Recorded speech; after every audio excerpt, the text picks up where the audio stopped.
So you guys want to be great authors like Cormac McCarthy, but what is your vision of your art? What is your art comprised of? And today we are going to hear from Cormac McCarthy himself on what good art is made of. What is the fractal nature, the substance of the greatest art of all time? And my name is Ian, and here on Right Conscious, we talk about Cormac McCarthy and the greatest authors and books of all time. In the playlist down below, you will find over 200, yes, 200 videos on McCarthy's books, his life, and his writing philosophy. And I feel sad that so many artists out there don't have an artistic philosophy. They are just writing to write, because they have this story they feel like they have to tell. And this is why we have the Kindle graveyard. This is why the publishing industry is dying. This is why the book industry has become saturated with a bunch of crap, because all it takes to create a great piece of writing and end up on a bookshelf is to first and foremost have your artistic vision aligned.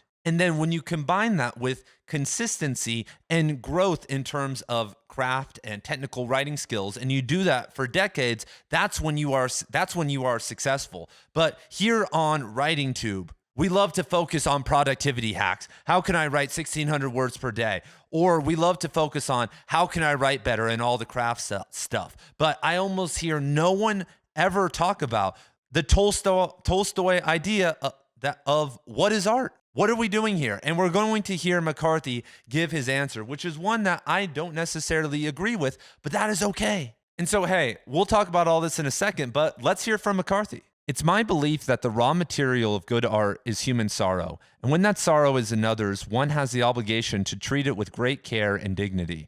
But I also believe the one who is loved is placed under an obligation to survive and bear these trials with grace and dignity. Otherwise, all our enterprise is a creature of the fates, and all our imagination and invention and care will not be enough to save us. And this is beautiful because when you look at The Passenger, and apparently McCarthy wrote this in Augusta Britt's version of The Passenger, and this is where we are getting this quote from, there are many metafictional elements within it, and including Stella Maris. And this was a habit McCarthy had in the late 1970s because it was an experimental, postmodern, and avant-garde time. When you look at Cities of the Plain, which he first composed in 1976, if you read the epilogue and then the afterword, it is metafiction. It is McCarthy actually speaking to the reader and saying, put down the book and go out in the world and make positive change. When you look at Blood Meridian, there are metafictional elements there with the judge's interest in the simulacra. And there is an inherent parallel with us reading a book that is a simulacra of these events. Suttree is fictional. And so I could go on and on. But when we look at that quote, obviously the front-loaded statement is that all good art is built in sorrow and suffering. And we've talked about McCarthy's perspective on this before, and I am going to talk about it again here. But in the latter part of the quote, McCarthy kind of starts harping on this idea of shared responsibility. And so when McCarthy says, when that sorrow is another's, one has the obligation to treat it with care and dignity. And so many of us have kind of turned art into a spectacle, something for us to manipulate. We look at past occurrences in our own life, and we have fun with it. We make it ironic. And that's what we've been trained to do in the modern era. I know I've done it before. I know that I've used my past relationships as fuel to write these very ironic and weird stories. And they are successful because you can take these very odd circumstances and corrupt them, and that gives it meaning. But the higher path, the harder path, is not exploiting these ideas or these experiences for aesthetic or commercial purposes, but rather elevating them, working with them to make them into a vessel of truth for human understanding and growth. And McCarthy, I mean, he puts this at a very high level because he warns us that if you fail in this responsibility to take great care and maintain your integrity in art, that your life is reduced to something governed by blind fate. And this transcends art, but is also available in the real world. And when you look at how many people are socially dysfunctional in 2024, it's scary. And it feels like McCarthy is pulling on his like Nietzschean or existential past and interest, because McCarthy is advocating that we must struggle against meaningless, that we must create our own meaning in the world, that it isn't a priority, that it isn't given to us. And that kind of this struggle and this responsibility is what makes us human. And McCarthy is obviously reflecting on his relationship with Augusta Britt while he is saying that. And so it's really interesting that at the axiomatic start level, good art is suffering. And I've talked about countless times before how authors like Tom Robbins and others have kind of transcended that idea that you actually need suffering and sorrow to do good art. And I think the future of the literary renaissance is people kind of moving past the irony trap, the postmodern metafictional trap, and then the sorrow trap, because there's something out there that exists, but we just haven't been able to see it yet. Most writers haven't been able to vibrate at such a high level and have the genetic talent and the life and the skill to be able to see what that is. But I know that's where we are heading, because we can only get so metafictional, so postmodern. You can only write a book that is so much better than Gravity's Rainbow before you hit a limit. And so writing that isn't based in suffering is the future, because that is uncharted territory. Because for the first time ever, we actually have a decent amount of stability. I've personally endured a lot of suffering in my life, and that's why a lot of my art kind of reflects that. But, I have friends and their grandparents haven't died yet. They haven't known anyone close to them that's died yet. They've had some depression, some general suffering, but they've lived a perfect life. They've never been punched in the face, broke a bone. They work a good job. They have a beautiful wife. And even for those of us out there who have suffered immensely before, compared to the lives of people in the 1500s where, a bunch of children were dying, and there was disease. I mean, it's not even comparable. And so McCarthy was a part of a generation who had the ability to infuse postmodernism into suffering. And this is why so many works in the 60s and 70s are so iconic. And in the 80s, we tried to infuse minimalism into that. And then in the 90s, we infused irony. And then for the last 20 years, we've just been trying to hold our standards together.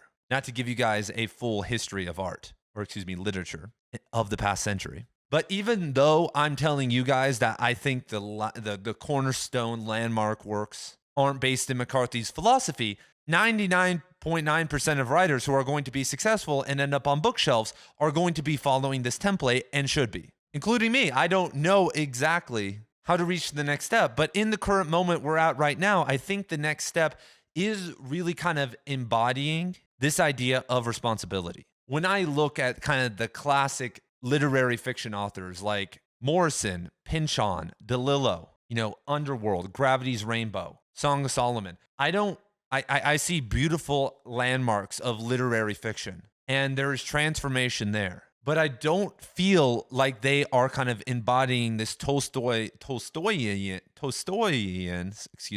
idea that kind of McCarthy is espousing here. And it's interesting that McCarthy, in his last two novels that he had been working on for 60 years, did focus on this immense amount of suffering. He, featured an incest love story between two geniuses.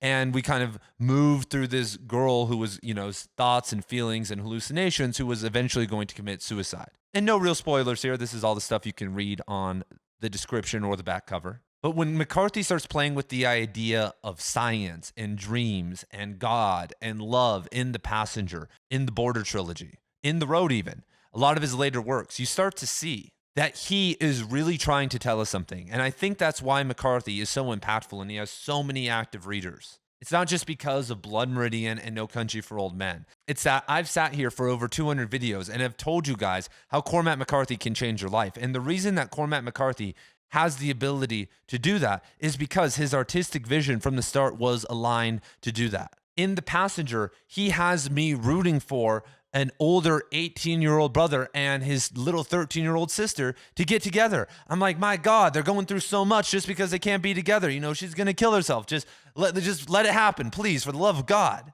They're geniuses. No one else can understand them. And he's making me do that. And then he's making me question the boundaries of love and of science and all these different things and and morality, making me question all these different things. And then the characters questioning all this stuff at the same time. And then kind of meandering without any interiority through life or through the novel. And say what you want about Cormac's decision to date or do whatever with Augusta Britt. But when I look at him, when I look at his life, when I look at other artists' life and other humans who I know do this, they do live their life with dignity. they do uphold standards. They do talk and kind of act a certain way. So are you going to honor this responsibility? Are you going to join the literary renaissance and make your art bigger than just getting attention? Finally, letting people see how smart you are or how creative you are. And I know when I changed my mentality, everything changed. I can't tell you that my art got better and I'm closer to my dreams of being a full-time writer or anything like that, but I do feel way better about my art, and I know that it has helped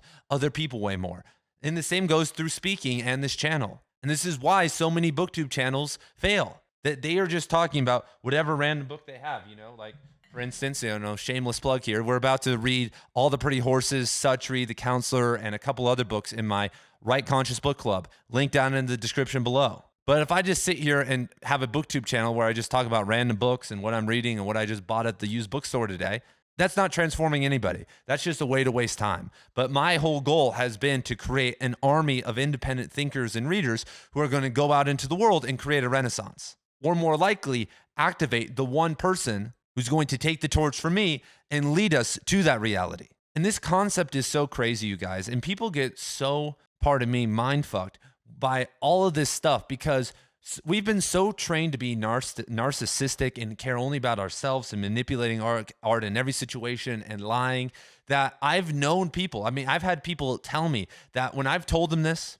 and I've said, hey, dude, you've just been totally focused on yourself and getting, proving your parents wrong and just getting book hose in your DMs. When I've told them that and like they've embodied that, their whole writing career collapsed. Like everything they've worked up to collapsed because they built this false persona. And they're like, you ruined my writing. People have like told me that before. But do you want to live in an illusion? Do you want to create art that actually has no backbone or has no vision? Would your impact on the world be better if you awoke, escaped your natural default setting, became a more conscious human being, and your art suffered and you never got famous? Or if you sold 500,000 copies of books that had no transformative element within it? Sure, the life as a writer would be more luxurious, but the authentic life, the life that mimics EQ and Thoreau and Whitman and, all the greats, that's what we're looking for. And 99% of you guys aren't going to achieve that literary success and fame. But what's great about this is that it melts into your personal life. You do become a better person. Most of us aren't like genetic narcissists or weirdos. And so that does prevent us from going all the way like a Mishima or a Rilke or like guys like that. But the new meta in 2024 is being a good person, a good artist, and a good advocate for upliftment in the literature community, because all we have right now is deconstruct and destroy. So my name is Ian. We are here. We are back. I've had to take some time off, but I'm here again with my daily videos. Thank each and every one of you guys for being here. If you want to join the book club, we are reading a bunch of cool stuff by Cormac McCarthy, Mishima, a bunch of other stuff. I don't see you over there. That's cool. I have a free writing school too. And if you don't want to join any of that, I will see you guys in the next video.